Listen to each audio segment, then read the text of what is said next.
As he was sitting at breakfast next morning, Basil Hallward was shown into the room.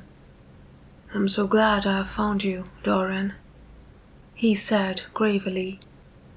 "I called last night and they told me you were at the opera. Of course, I knew that was impossible, but I wish you had left a word where you had really gone to. I passed a dreadful evening, half afraid that one tragedy might be followed by another. I think you might have telegraphed for me when you heard of it first. I read of it quite by chance in a late edition of The Globe that I picked up at the club. I came here at once and was miserable at not finding you. I can tell how heartbroken I am about the whole thing. I know what you must suffer. But where were you? Did you go down and see the girl's mother? For a moment I thought of following you there. They gave the address in the paper. Somewhere in the Euston Road, isn't it? But I was afraid of intruding upon a sorrow that I could not lighten. Poor woman, what a state she must be in, and her only child too. What did she say about it all?" "My dear Basil, how do I know?" murmured Dorian Gray, sipping some pale yellow wine from a delicate, gold-beaded bubble of vanity and glass and looking dreadfully bored. "I was at the opera. You should have come on there. I met Gwendolen, Harry's sister, for the first time. We were in her box. She's perfectly charming, and Patty sang divinely. Don't talk about horrid subjects. If one doesn't talk about a thing, it has never happened.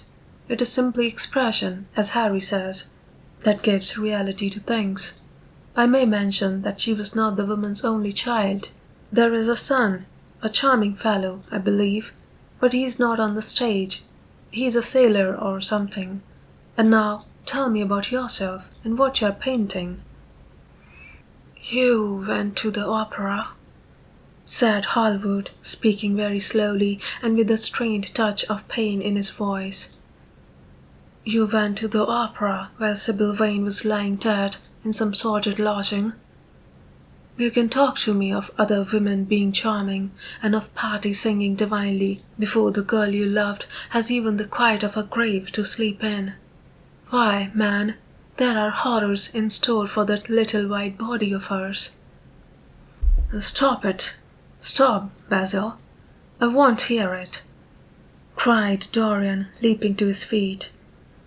"You must not tell me about things. What is done is done. What is past is past." "You call yesterday the past. What has the actual lapse of time got to do with it? It is only shallow people who require years to get rid of an emotion. A man who is master of himself can end a sorrow as easily as he can invent a pleasure. I don't want to be at the mercy of my emotions. I want to use them, to enjoy them, and to dominate them." "Dorian, this is horrible. Something has changed you completely. You look exactly the same wonderful boy who day after day used to come down to my studio to sit for his picture. But you were simple, natural, and affectionate then. You were the most unspoiled creature in the whole world. Now, I don't know what has come over you. You talk as if you had no heart, no pity in you. It's all Harry's influence. I see that." The lad flushed up and going to the window looked out for a few moments on the green flickering sun-lashed garden. "I owe a great deal to Harry, Basil," he said at last. "More than I owe to you. You only taught me to be vain." "Well, I'm punished for that, Dorian, or shall be some day." "I don't know what you mean, Basil," he exclaimed, turning round. "I don't know what you want. What do you want?" "I want the Dorian Gray I used to paint," said the artist sadly. "Basil," said the lad, going over to him and putting his hand on his shoulder. "You have come too late. Yesterday, when I heard that Sybil Vane had killed herself—" "Killed herself? Good heavens! Is there no doubt about that?" cried Hallward, looking up at him with an expression of horror. "My dear Basil, Surely you don't think it was a vulgar accident? Of course, she killed herself." The elder man buried his face in his hands. "How fearful," he muttered, and a shudder ran through him. "No," said Dorian Gray, "there is nothing fearful about it. It is one of the great romantic tragedies of the age. As a rule, people who act lead the most commonplace lives. They are good husbands or faithful wives or something tedious. You know what I mean, middle-class virtue and all that kind of thing. How different Sybil was. She lived her finest tragedy. She was always a heroine. The last night she played, the night you saw her, she acted badly because she had known the reality of love. When she knew its unreality, she died, as Juliet might have died. She passed again into the sphere of art. There is something of the martyr about her. Her death has all the pathetic uselessness of martyrdom, all its wasted beauty. But, as I was saying, you must not think I have not suffered. If you had come in yesterday, at a particular moment, about 5:30, perhaps, or 5:45, you would have found me in tears. Even Harry, who was here, who brought me the news, in fact had no idea what I was going through. I suffered immensely. Then it passed away. I cannot repeat an emotion. No one can, except sentimentalists. And you are awfully unjust, Basil. You come down here to console me. That is charming of you. You find me consoled, and you are furious. How like a sympathetic person. You remind me of a story Harry told me about a certain philanthropist who spent 20 years of his life in trying to get some grievance redressed or some unjust law altered. I forget exactly what it was. Finally, he succeeded, and nothing could exceed his disappointment. He had absolutely nothing to do, almost died of ennui, and became a confirmed misanthrope. And besides, my dear old Basil, if you really want to console me, teach me rather to forget what has happened, or to see it from a proper artistic point of view. Was it not Gautier who used to write about a consolation des arts? I remember picking up a little vellum-covered book in your studio one day, and chancing on that delightful phrase. Well, I'm not like that young man you told me of, when we were down at Marlow together, the young man who used to say that yellow satin could console one for all the miseries of life. I love beautiful things that one can touch and handle, old brocades, green bronzes, lacquer work, carved ivories, exquisite surroundings, luxury, pomp. There is much to be got from all these. But the artistic temperament that they create, or at any rate reveal, is still more to me. To become the spectator of one's life, as Harry says, is to escape the suffering of life. I know you are surprised at my talking to you like this. I was a schoolboy when you knew me. I am a man now. I have new passions, new thoughts, new ideas. I'm different, but you must not like me less. I'm changed, but you must always be my friend. Of course, I'm very fond of Harry, but I know that you are better than he is. You are not stronger, you are too much afraid of life, but you are better. And how happy we used to be together. Don't leave me, Basil, and don't quarrel with me. I am what I am. There's nothing more to be said. The painter felt strangely moved. The lad was infinitely dear to him, and his personality had been the great turning point in his art. He could not bear the idea of reproaching him any more. After all, his indifference was probably merely a mood that would pass away. There was so much in him that was good, so much in him that was noble. "Well, Dorian," he said at length with a sad smile, "I won't speak to you again about this horrible thing after today. I only trust your name won't be mentioned in connection with it. The inquest is to take place this afternoon. Have they summoned you?" Dorian shook his head, and a look of annoyance passed over his face at the mention of the word inquest. There was something so crude and vulgar about everything of the kind. "They don't know my name," he answered. But surely she did. Only my Christian name, and that I'm quite sure she never mentioned to anyone. She told me once that they were all rather curious to learn who I was, and that she invariably told them my name was Prince Charming. It was pretty of her. You must do me a drawing of Sybil, Basil. I should like to have something more of her than the memory of a few kisses and some broken, pathetic words. I will try and do something, Dorian, if it would please you. But you must come and sit to me yourself again. I can't get on without you. I can never sit to you again, Basil. It is impossible, he exclaimed, starting back. The painter stared at him. My dear boy, what nonsense! He cried.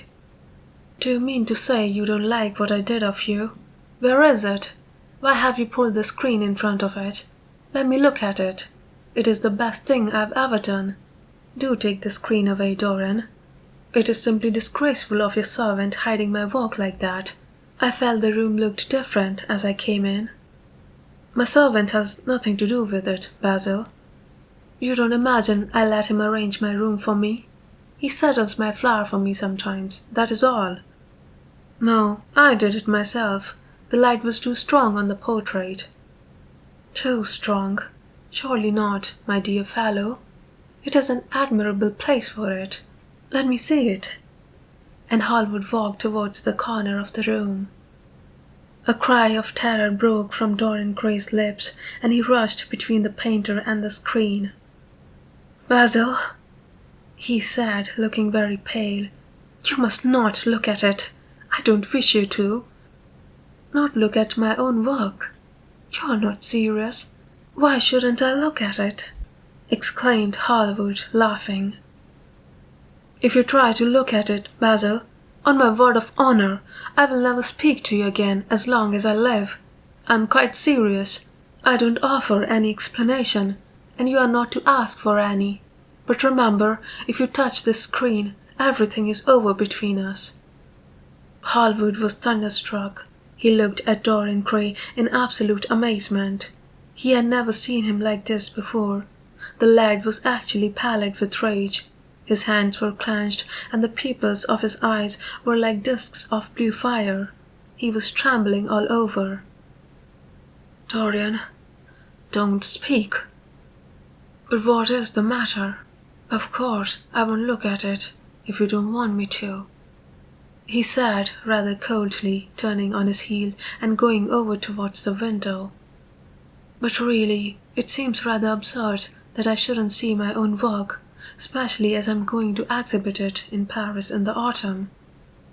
I shall probably have to give it another coat of varnish before that, so I must see it some day, and why not today?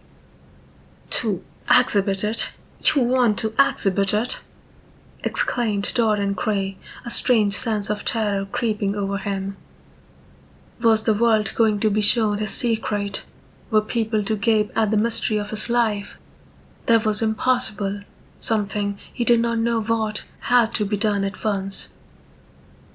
George Patty is going to collect all my best pictures for a special exhibition in the Rue de Sèvres, which will open the first week in October.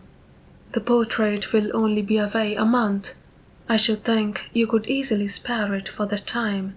In fact, you are sure to be out of town, and if you keep it always behind a screen, you can't care much about it.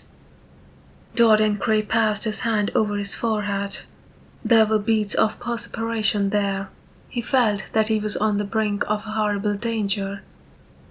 You told me a month ago that you would never exhibit it, he cried. Why have you changed your mind?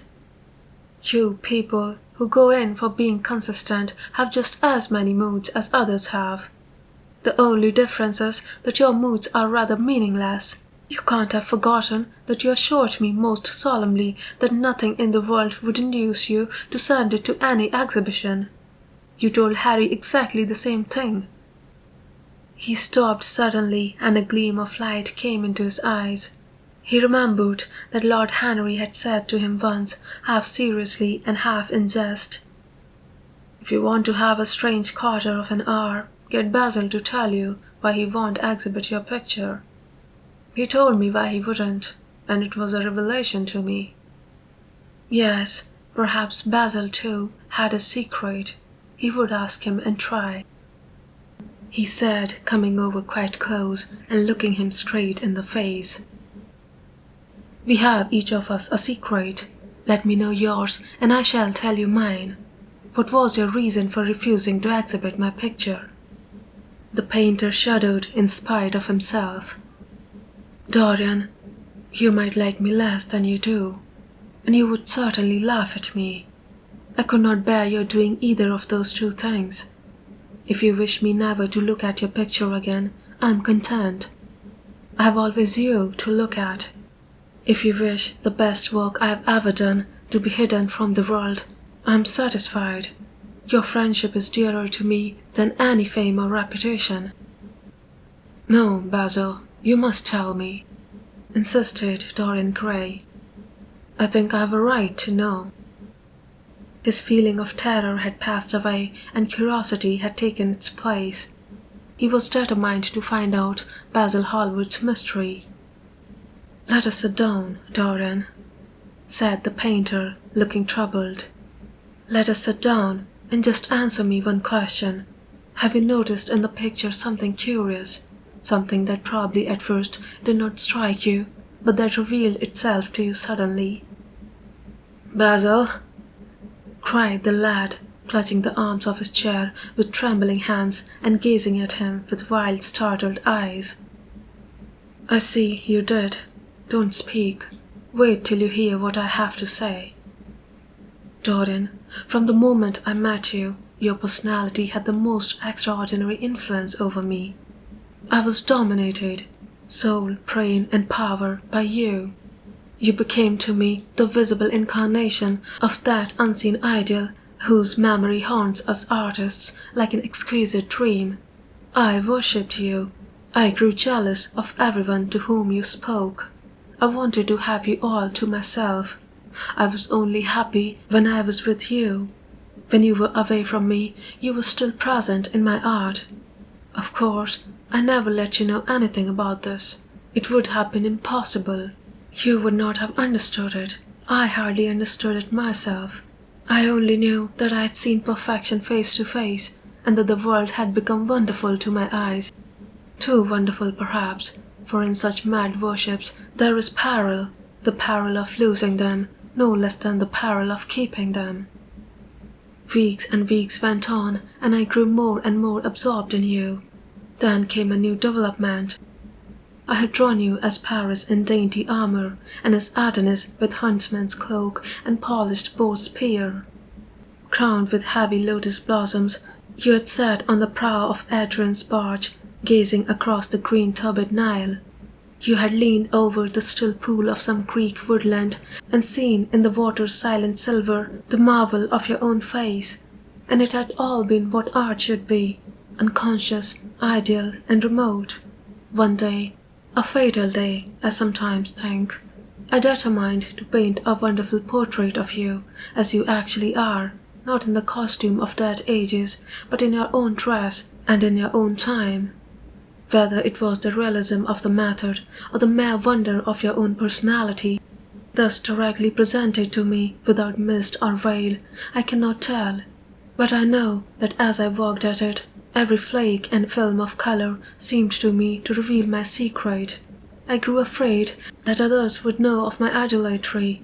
I felt, Dorian, that I had told too much, that I had put too much of myself into it. Then it was that I resolved never to allow the picture to be exhibited. You were a little annoyed, but then you did not realize all that it meant to me. Harry, to whom I talked about it, laughed at me, but I did not mind that. When the picture was finished and I sat alone with it, I felt that I was right. Well, after a few days, the thing left my studio, and as soon as I had got rid of the intolerable fascination of its presence, it seemed to me that I had been foolish in imagining that I had seen anything in it, more than that you were extremely good-looking and that I could paint. Even now I cannot help feeling that it is a mistake to think that the passion one feels in creation is ever really shown in the work one creates. Art is always more abstract than we fancy. Form and color tell us of form and color, that is all. It often seems to me that art conceals the artist far more completely than it ever reveals him. And so, when I got this offer from Paris, I determined to make your portrait the principal thing in my exhibition. It never occurred to me that you would refuse. I see now that you were right. The picture cannot be shown. You must not be angry with me, Dorian, for what I have told you. As I said to Harry once, you are made to be worshipped. Dorian Gray drew a long breath. The color came back to his cheeks, and a smile played about his lips. The peril was over. He was safe for the time. Yet he could not help feeling infinite pity for the painter who had just made this strange confession to him, and wondered if he himself would ever be so dominated by the personality of a friend. Lord Henry had the charm of being very dangerous, but that was all.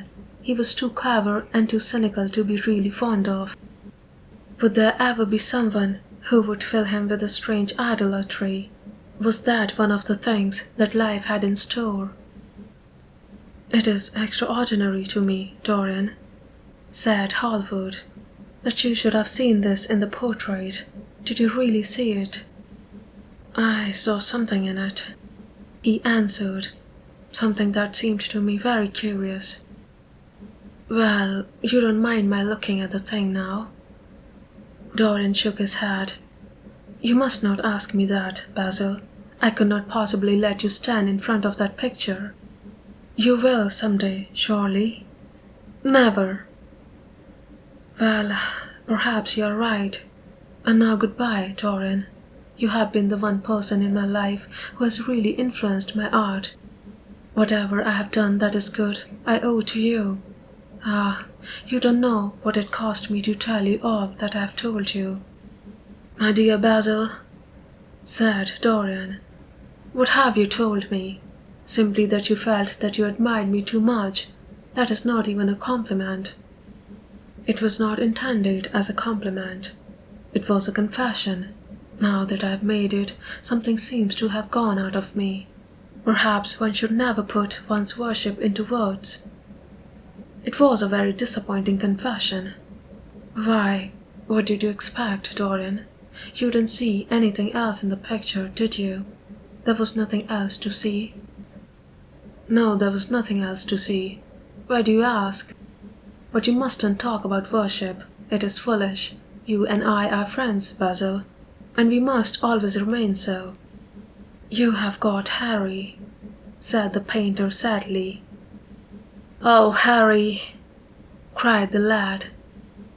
"Harry spends his days in saying what is incredible and his evenings in doing what is improbable. Just the sort of life I would like to lead. But still, I don't think I would go to Harry if I were in trouble. I would sooner go to you, Basil."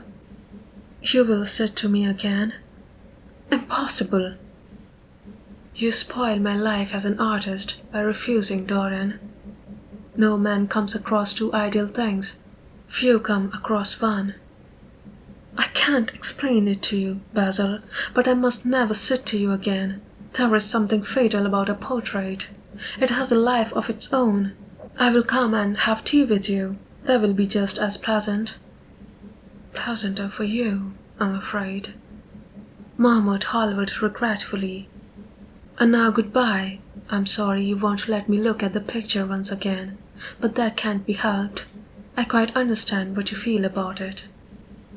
As he left the room, Dorian Gray smiled to himself.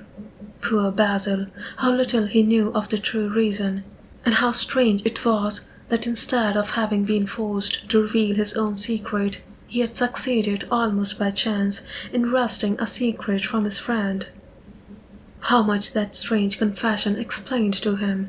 The painter's absurd fits of jealousy, his wild devotion, his extravagant panegyrics, his curious reticences. He understood them all now, and he felt sorry. There seemed to him to be something tragic in a friendship so colored by romance. He sighed and touched the bell. The portrait must be hidden away at all costs. He could not run such a risk of discovery again. It had been mad of him to have allowed the thing to remain even for an hour in a room to which any of his friends had access.